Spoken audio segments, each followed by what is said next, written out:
And plan time, too, for the finishing touches. Doing your nails, brushing your hair, and so on. Have you ever stopped to think about how something as simple and personal as powdering your cheeks or carefully applying lipstick became a full-blown digital performance? Picture it. Decades ago, a woman sits quietly at her vanity, delicately smoothing foundation onto her skin, a private ritual meant solely for her reflection.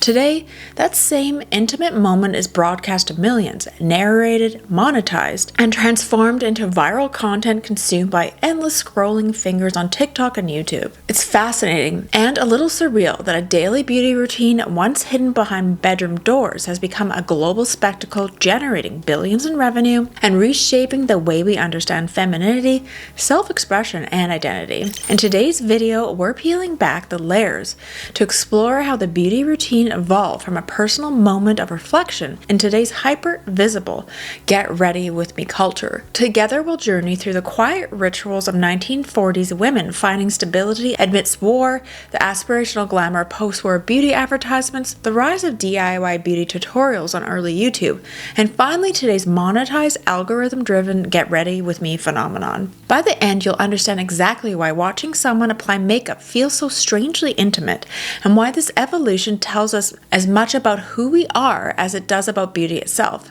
So let's get into it.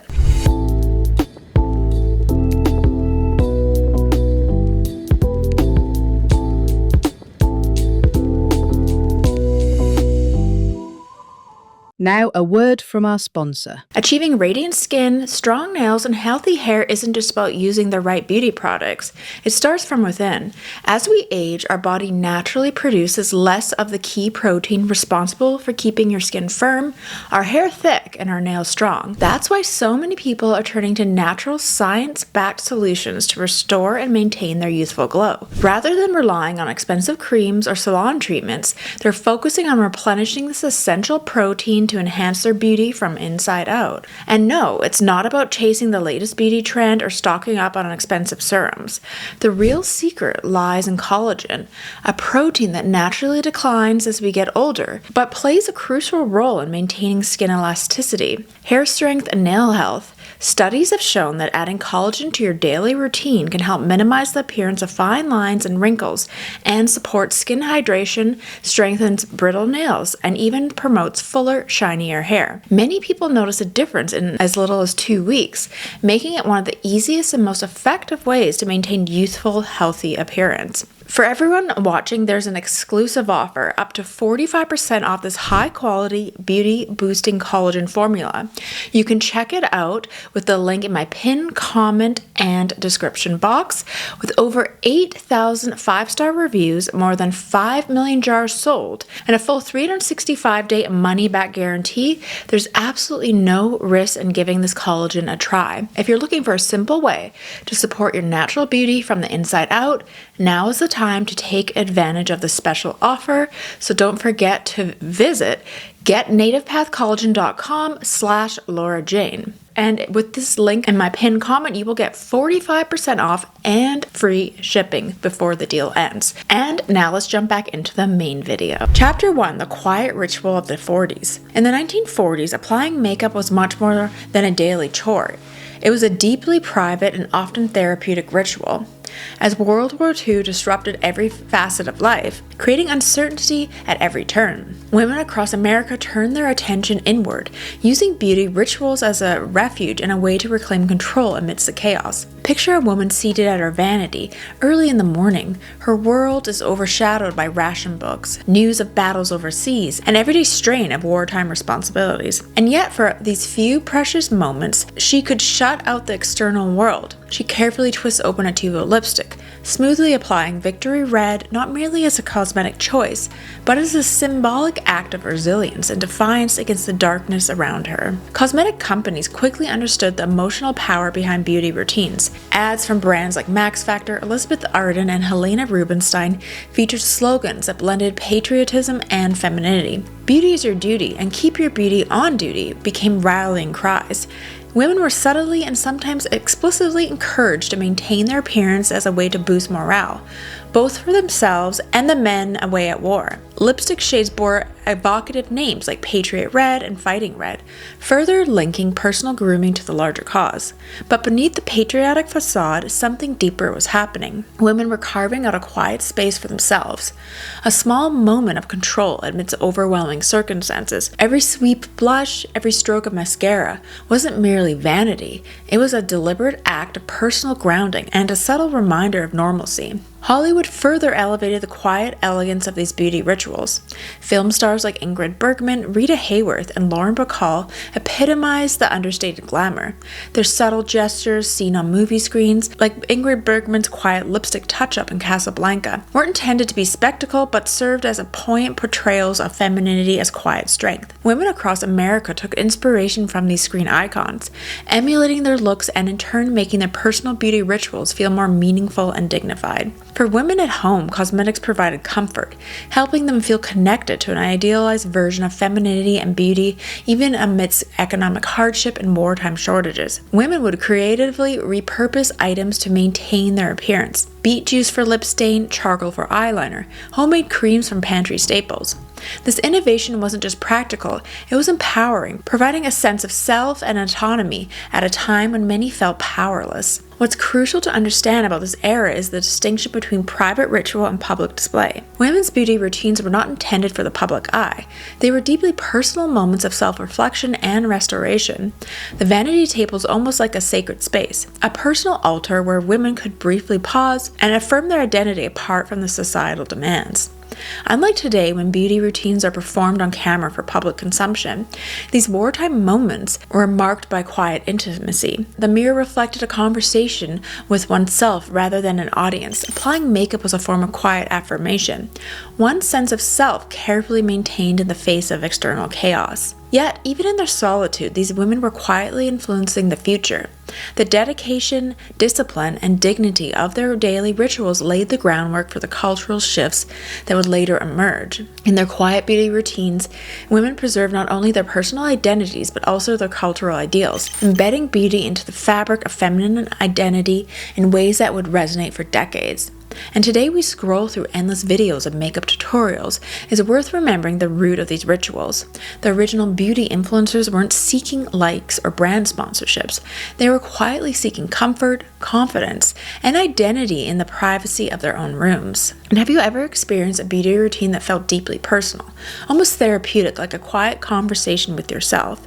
And let me know in the comments below. I mean, I do love putting all my creams on at night. It's definitely like a big event for me. It takes me a while, put it that way. Chapter 2, Post-War Glamour and the Rise of Media Beauty. After World War II, America emerged into a period of dazzling consumer optimism. The economy was booming, soldiers had returned home, and a new sense of prosperity transformed daily life. Amid this backdrop of abundance, beauty took a new public dimension. The private rituals of wartime shifted dramatically, as cosmetics became not just personal tools of confidence, but visible badges of success and aspiration. Beauty was now firmly woven into the American dream. Companies like Revlon, Max Factor, and Elizabeth Arden thrived in this environment, capitalizing on the surge of consumer spending.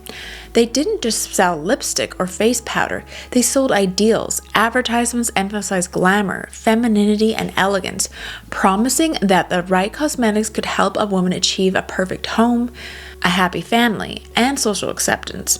The beauty routine became less about quiet self-care and more about social performance, a careful crafting of one's public image. Department stores were central to this transformation. Picture a bustling mid-centuries Macy's or Bloomingdale's beauty counter, brightly lit beneath its fluorescent lights, filled with impeccably dressed saleswomen wearing crisp uniforms and flawless makeup. These counters became theatrical spaces where women weren't merely buying makeup, they were purchasing the promise of transformation.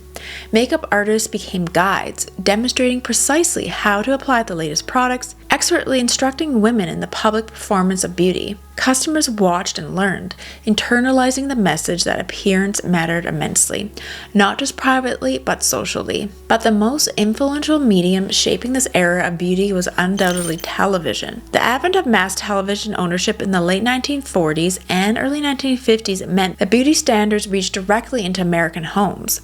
TV commercials depicted an idealized image of the housewife, cheerful, impeccably groomed, and effortlessly beautiful. Women in commercials applied lipstick smoothly, smiled confidently into mirrors, and emerged ready to greet husbands and entertain guests. Beauty, these ads insisted, was easy, necessary, and inseparable from social acceptance and domestic bliss. Shows like I Love Lucy and The Donna Reed Show further solidified these norms. Characters portrayed wives and mothers who appeared always perfectly coiffed, even during mundane domestic tasks. Their effortless glamour subtly set a standard of femininity that real women felt compelled to achieve. Beauty was no longer a solitary act, but a public expectation, part of the fabric of post-war gender roles. Yet beneath the glossy images was an undeniable tension. While women enjoyed increased economic freedom and consumer choice, beauty standards simultaneously became stricter and more demanding. Makeup routines grew elaborate, requiring multiple products and precise techniques. It was expected that women maintain a polished appearance at all times, not just for special occasions, but even for grocery shopping, PTA meetings, or neighborhood gatherings. Beauty was not merely a personal satisfaction, it became crucial social currency. Interestingly, despite the pressure, many women also found empowerment through these rituals. Learning to skillfully apply makeup was an art form and provided women a sense of mastery and pride. Cosmetics gave them tools for expression, confidence, and even a subtle rebellion against expectations. Bold lipstick shades, dramatic eye makeup, and experimental hairstyles allowed women to express individuality within the confines of society's beauty standards. This blend of empowerment and pressure defined post-war femininity. Beauty routines became both a powerful form of personal identity management and a measure of social acceptance. Women navigated complex emotions around their appearance, striving to embody ideals they often found simultaneously attractive and restrictive. Television further amplified this complexity. Commercials cleverly positioned beauty as both effortless and essential, masking the extensive effort involved. Slogans like "Easy as 1, 2, 3" glossed over the daily reality women faced in maintaining these standards. Thus, women's experiences with beauty became entangled in contradictions. Beauty was simultaneously liberating and burdensome, empowering yet demanding. Ultimately, the 1950s set the stage of modern beauty culture, embedding a deep understanding that acceptance is performance.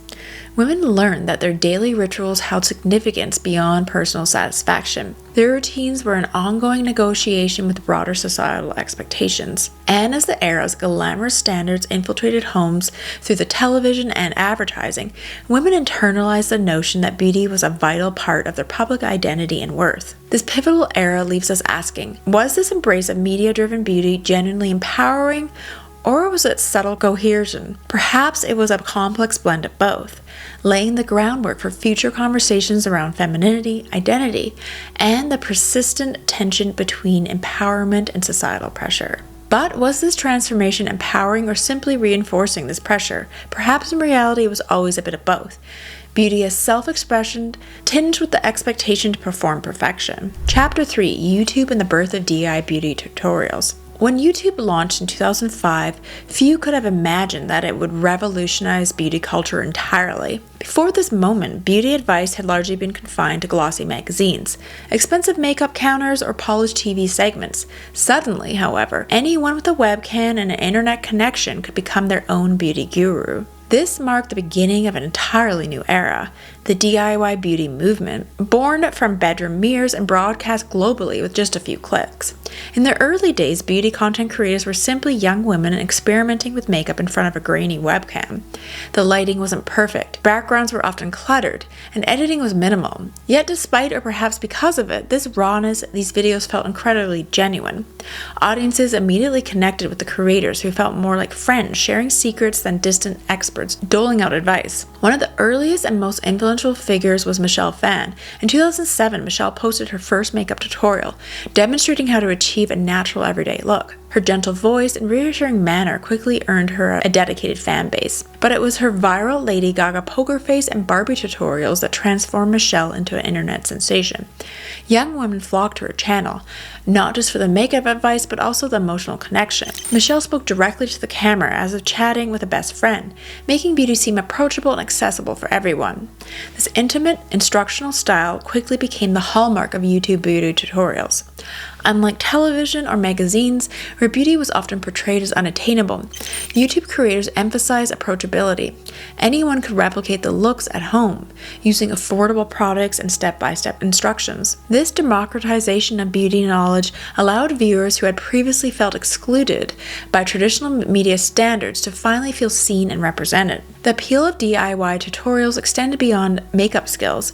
Watching these videos became part of viewers' daily routines, providing comfort, inspiration, and even companionship. Tutorials offered a sense of community, fostering bonds between creators and followers, often leading to genuine interactions in comment sections or even real-world meetups. For the first time, beauty became communal, something people learned, discussed, and experienced together rather than alone in front of a mirror. However, as YouTube's popularity exploded, brands soon took notice. Beauty companies realized the immense influence these creators wielded over their engaged audiences. Sponsorship deals, affiliate links, and PR packages began flooding creators' mailboxes. Initially, audiences were thrilled to see their favorite YouTubers gain recognition and success. But this influx of commercial interest gradually shifted the dynamic from purely instructional to subtly promotional. Creators who once chose products based solely on personal preference or affordability started featuring sponsored items. Transparency around sponsorship was often ambiguous at first, leaving viewers to question whether recommendations were authentic or financially motivated.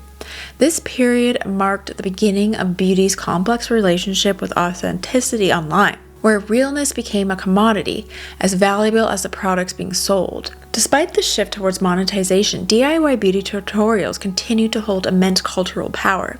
Brands such as Urban Decay, Morphe, and ColourPop owed significant growth to the endorsements of influential creators. The power balance shifted dramatically now. It was creators rather than traditional advertising who shaped trends.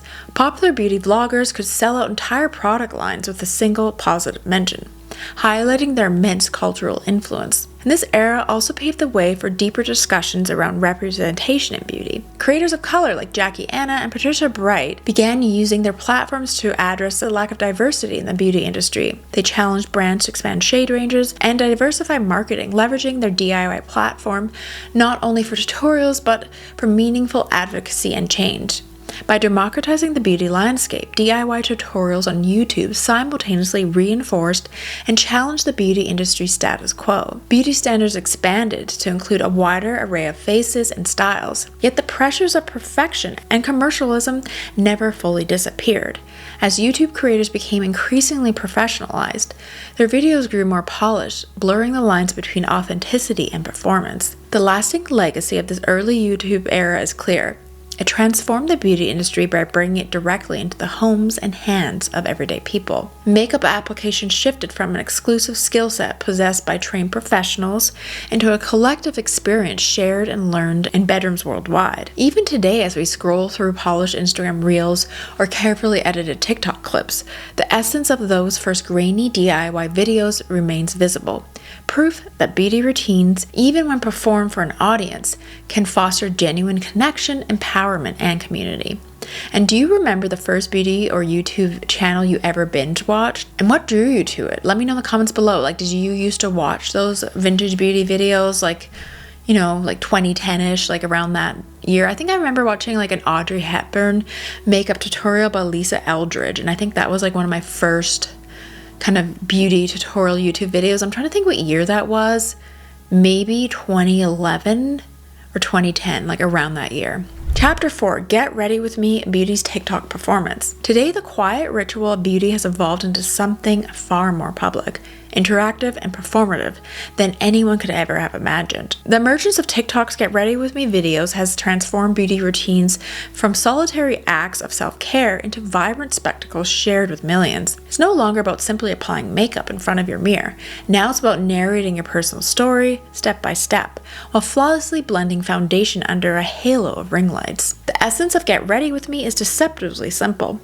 Typically, a creator sits in front of a bright camera, surrounded by an array of beauty products artfully scattered across the table. They methodically move through their makeup application, primers, concealers, contour sticks, blush, highlighters, while simultaneously sharing intimate snippets of their day, emotional revelations, humorous anecdotes, or personal advice. These routines feel casual, almost unscripted. Yet, each moment is carefully curated for maximum emotional and visual impact. TikTok's short-form, fast-paced style has accelerated this trend dramatically. Within seconds, viewers are drawn into creators' routines through slick editing, rapid product demonstrations, and engaging storytelling.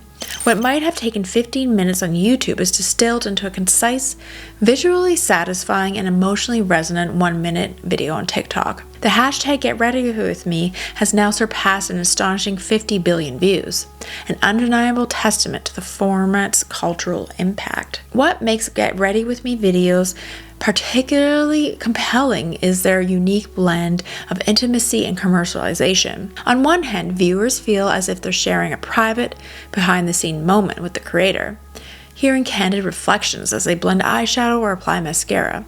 The visual and auditory experience can be ASMR-like, with gentle brush strokes, soft whispers, and carefully timed sound effects creating a sense of calm and closeness. Yet beneath this intimate veneer lies a carefully planned and highly strategic performance. Each product featured can be subtly or explicitly marketed, turning the beauty routine into a sophisticated form of advertising. Creators seamlessly weave sponsored products into their narratives, integrating recommendations that feel natural rather than overtly commercial. Pop-up text reading "Use my code" or "Link in bio" quickly appear on screen, subtly reminding viewers that this seemingly casual routine is also a lucrative business. This commercial element isn't hidden, rather it's openly embraced by creators and brands alike. Brands quickly realize that Get Ready With Me videos offer a uniquely powerful marketing opportunities. The deeply personal format creates strong parasocial relationships between creators and viewers, significantly enhancing trust and consumer loyalty. Audiences are more likely to purchase the products recommended by creators they perceive as friends rather than distant celebrities or traditional ads. This phenomenon turns every makeup application into both a performance and a sales pitch, blending authenticity and commercialism seamlessly. Yet, even with commercial motives clear, viewers remain enthralled. Why? Because Get Ready With Me videos go beyond selling products, they sell connection. Viewers don't just watch these routines for beauty advice. They watch to feel a part of a community, to relate to someone's struggles and joys, or to escape into a calming rhythm of watching someone else meticulously perfect their makeup. Interestingly enough, Get Ready With Me isn't confined strictly to traditional beauty creators. It's evolved to include everyday moments, creators filming themselves getting ready for school, job interviews, first dates, or even therapy appointments. The format has expanded into a form of narrative storytelling, where makeup application serves as the backdrop for personal reflection and emotional openness. By sharing mundane yet meaningful life events, creators foster powerful bonds with viewers who see their own experiences mirrored back at them. However, beneath the empowering sense of community lies undeniable pressure. The polished nature of Get Ready With Me content perpetuates a standard of beauty and self-presentation that can feel unattainable for many viewers. Every video showcases perfect lighting, immaculate skin, and high-quality, often expensive products. Watching these videos can lead to subtle insecurities as viewers wonder why their routines don't produce the same polished outcomes. This tension between empowerment and expectation highlights an ongoing challenge within beauty culture today. While Get Ready With Me videos democratize beauty knowledge and representation, they also reinforce the idea that beauty routines must always be flawless, camera-ready performances. There is little room for genuine imperfection, despite creators' efforts to appear relatable. And also it's interesting too if you think about like Bailey Sarian doing like true crime and makeup and kind of taking that Get Ready With Me and then having the makeup combined with it, which is like a genre in its own, we have in a sense come full circle from the private rituals of women in the 40s, quietly applying lipstick in solitude, to today's public algorithm-driven displays, broadcast to millions.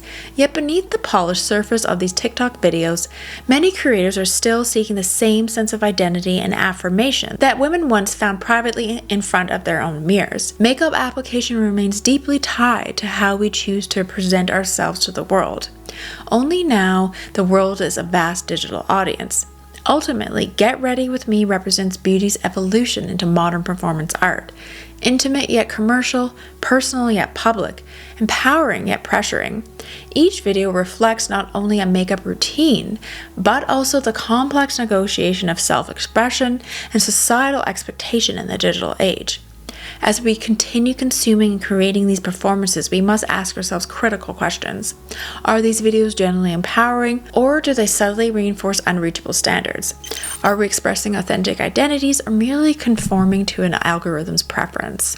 And perhaps, like all performances, Get Ready With Me videos contain a bit of both. Realness blended with curation, authenticity balanced by commercialization. Recognizing this duality might be the key to navigating beauty's future as both consumers and creators in a world interestingly shaped by digital visibility. We traveled far from private mirrors to TikTok screens, but the underlying question remains, are we truly expressing ourselves, or are we simply performing for an ever-watchful digital gaze? Chapter 5, Feminine Identity in the Age of Performance. As we trace the evolution of beauty routine from private ritual to public performance, a deeper question begins to emerge. What does the transformation mean for feminine identity? In a world where our most intimate routines are now shared, edited, and monetized, beauty has become far more than a reflection in the mirror. It's a performance of self. Each step of the modern beauty ritual, from priming to setting spray, has become both a personal act and a public statement, simultaneously shaping how we see ourselves and how we are seen.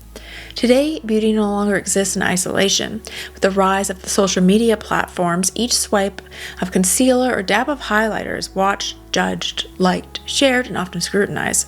Self-expression, once a purely internal exploration, now functions within a digital economy driven by visibility and validation. The beauty routine has been reframed as content, and with that shift comes a redefinition of identity, one that is curated, monetized, and algorithmically shaped. This isn't entirely new. Historically, women have always used beauty as a means of managing identity, crafting social personas through hairstyles, fashion, and makeup. But in the digital age, the management has intensified. It's not just about how you present yourself to those around you. It's about how your appearance performs metrics, likes, views, engagement, and reach. Feminine identity then becomes a brand. And the beauty ritual, once a quiet act of self-care, becomes the engine behind that brand. The democratization of beauty platforms has empowered countless creators, no longer confined to fashion magazines or Hollywood sets. Today's beauty influencers come from every background, every identity, and every corner of the world. This has allowed for much needed expansion of representation and has dismantled some of the industry's most rigid and exclusionary standards. But democratization doesn't mean liberation. With broader access comes broader pressure, because now anyone can perform the identity and everyone is expected to do so with polish, consistency, and profitability. This pressure can manifest in subtle but pervasive ways. A creator may begin filming Get Ready With Me content as a form of self-expression, but soon finds herself calibrating each video to perform better in the algorithm. She might notice which products convert more followers into buyers, which lighting gets more likes, which filter reduces the visible texture. Over time, the routine becomes less about how she feels in her skin and more about how her skin looks on screen. It's a quiet shift from expressive to strategic, from personal to performative. Even nostalgia itself becomes part of this performance. In an iconic twist, the return to vintage beauty aesthetics, a nod to the intimate rituals of the 40s, it is often more curated than original. Creators like Candles wear satin robes and arrange antique-style vanities to evoke a sense of timeless femininity. These scenes are designed to feel natural and intimate, yet they're meticulously planned for aesthetic appeal and emotional resonance. Take, for example, Taylor Swift's folklore era. Her stripped-down vintage-inspired visuals, cardigans, typewriters, and cottagecore backdrops evoked a sense of raw, earthy authenticity. It was a love letter to quiet beauty and introspection. And yet, every moment of that era was carefully curated and marketed, revealing how even the most personal expressions are now produced within a public performance. Swift's aesthetic felt deeply personal, but it was also polished for mass consumption. This blurring of lines between real and performed, between ritual and content, creates both opportunity and vulnerability. On one hand, beauty remains a powerful form of expression. It allows women to assert agency, explore identity, and participate in a cultural dialogue. On the other hand, it exposes them to relentless comparison, criticism, and the internalized need to meet ever-evolving standards. And still, there is beauty in the performance itself, when it is chosen, intentional, and authentic. Perhaps what matters most isn't whether our routines are public or private, but whether they're ours. If filming your beauty ritual brings joy, connection, and confidence, then it can still function as a form of empowerment. But if the ritual becomes driven solely by metrics and markability, we risk losing the very self the ritual was meant to nurture. So what does beauty tell us about femininity today? It tells us that identity is fluid, expressive, and powerful, but also increasingly curated. It reminds us that self-presentation is not shallow, it's deeply psychological and culturally embedded. And most importantly, it challenges us to continually ask, am I doing this for me or for someone else?